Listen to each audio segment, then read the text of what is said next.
Yeah, I'm sorry. Yeah. So, you were talking about your struggles with Yeah, different yeah, governments. yeah, Aman. I Yeah. I wanted to So ask you, yeah, please go on. yeah, so we require support of the elected representatives to bring about, lasting change. No doubt about that. Yeah, And but the nature of our politics is such, there are very many good individual, progressive MPs, progressive politicians, even at the state levels. But yeah, then, they are all bound by their respective party lines. yeah, And then it all, it is all about politics. And yeah, in whatever, limited experience that I have had with politicians or political parties, my reading is this, that they not more many of them care for genuine change, yeah, and most of them have compulsions, political compulsions, and they sort of go by that. So that's a unfortunate reality in our country. yeah. You know. And I'm really sorry I have to even discuss this, but the Muslim community has now taken Pan India to a new leader, and that is Asaduddin Owaisi. What are your thoughts on that?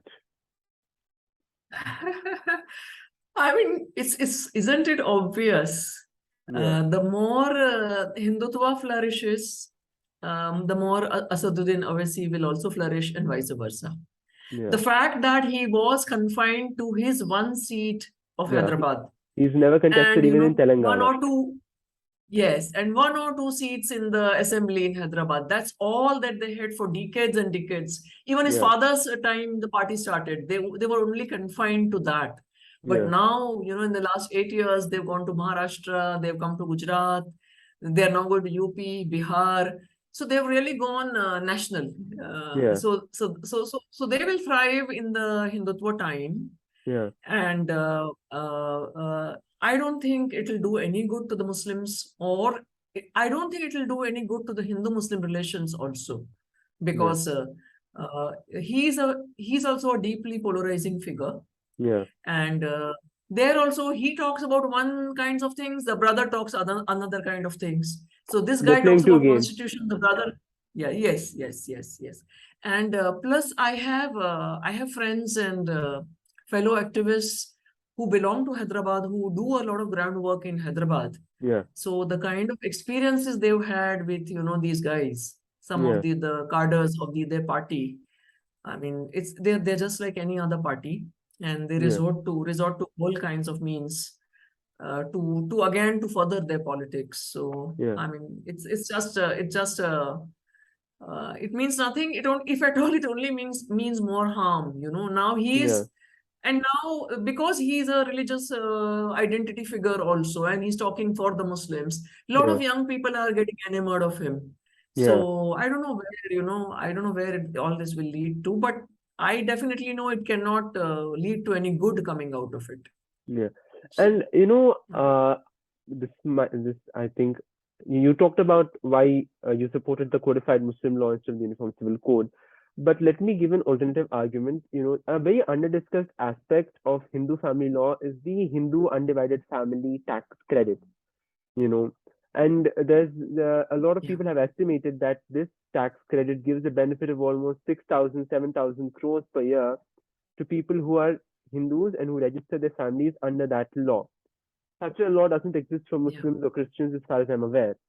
If you were to implement a uniform civil code, that sort of huge built-in financial disparity between two communities would automatically not exist.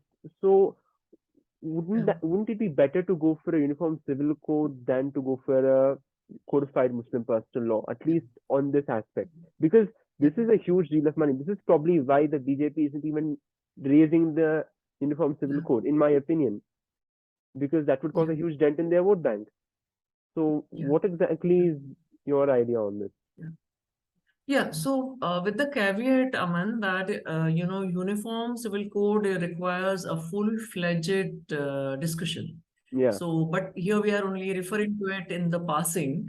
yeah, So, I also know that if at all a draft of the uniform civil code were to be brought, although it's politicized and it's being marketed as an anti-Muslim measure.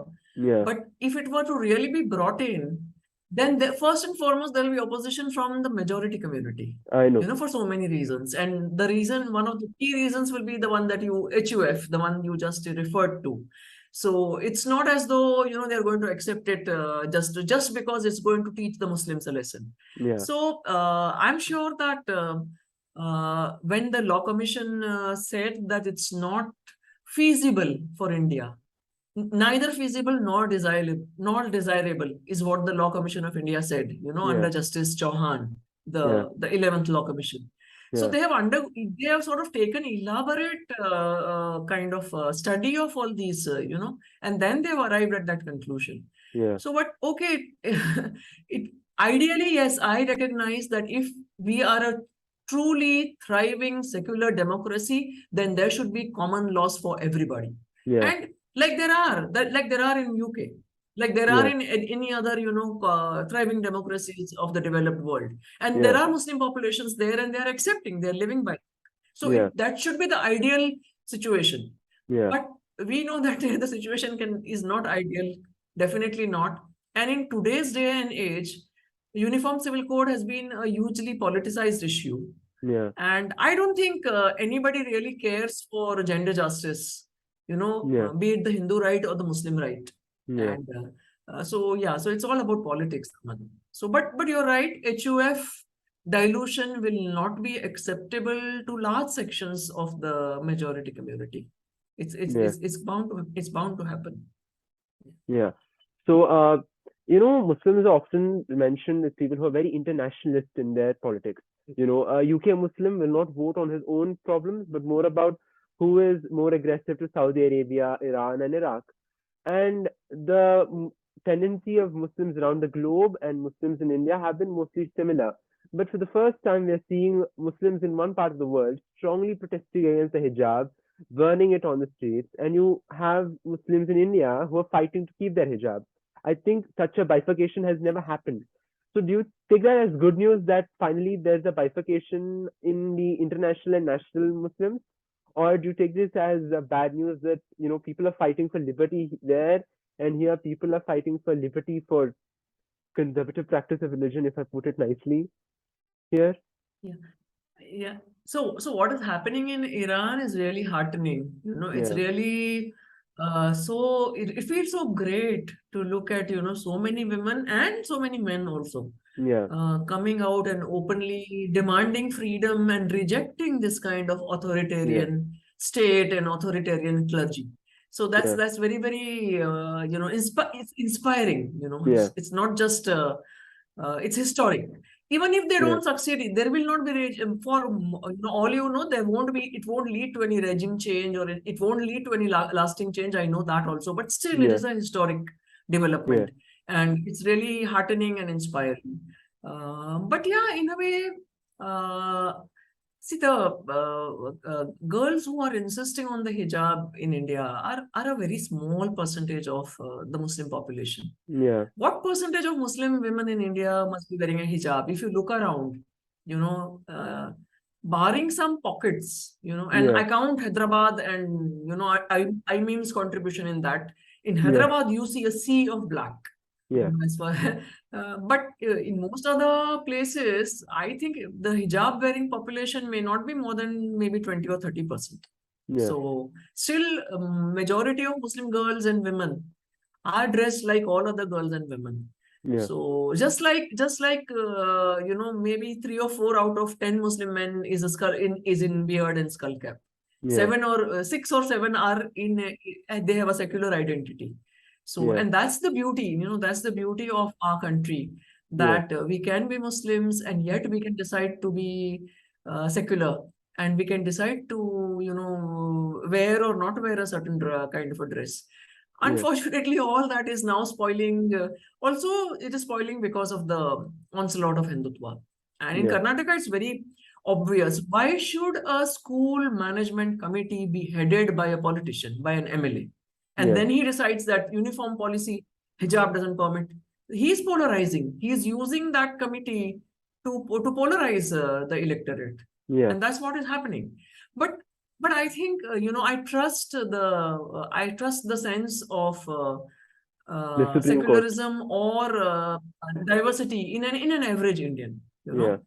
So average Indians, they may be Hindus, they may be Christians, they may be Muslims, but they are Yeah. not. They don't hate. Yeah. The hate we see is on social media, because social media is another animal, Yeah. and some of the worst kind of expressions sort of come out on the social media. But in reality, although there is lynchings happening, although there are some troublesome things happening, but an average Indian is a peace loving person, Yeah. and she or he is a Hindu. That doesn't mean that she or he hates in Muslims or Christians or Sikhs. So Yeah. we have all coexisted side by side. We have all lived together for centuries and centuries, and this will Yeah. also pass. This is what is Yeah. happening now is an aberration, and Yeah. it shall pass, Aman. I have Yeah. that faith. Yeah. Because I've seen we cannot put people in these rigid binaries. Yeah. Because everybody has their own humanity, everybody has their own sensitivities.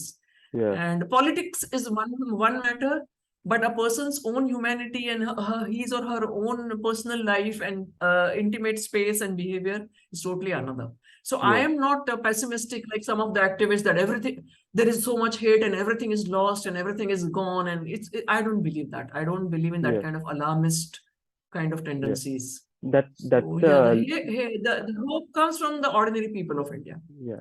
That's a very poetic note to end, but I have a last question. You've talked about how people need to address the progressive commentary about the Quran, about progressive Muslim clerics and writers.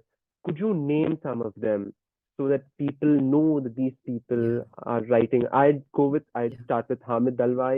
I'd say MC Chagla. I'd say Khan Abdul Ghaffar Khan, of course, a very towering figure for Indian Muslims. And So yeah, in from your India, side, there is Asghar Ali Engineer. yeah, There is Asghar Ali Engineer in India.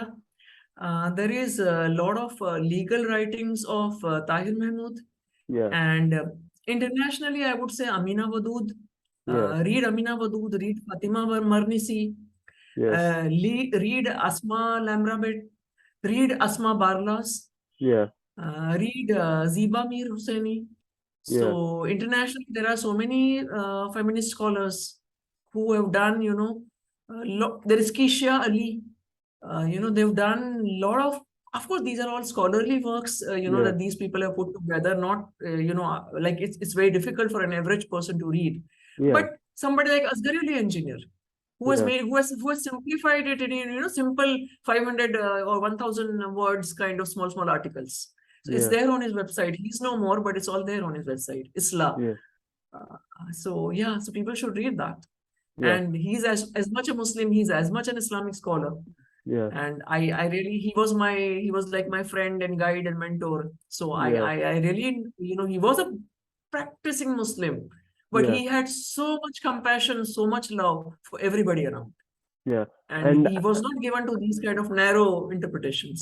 yeah, and I'd also recommend everyone to visit the website of the BMMA. There's some wonderful articles, books, links there. And I'd really like to thank you for giving us your time, for giving your time to such important causes. And I hope that you find more success and more new causes to fight for this time. Thank you, Zakia ji.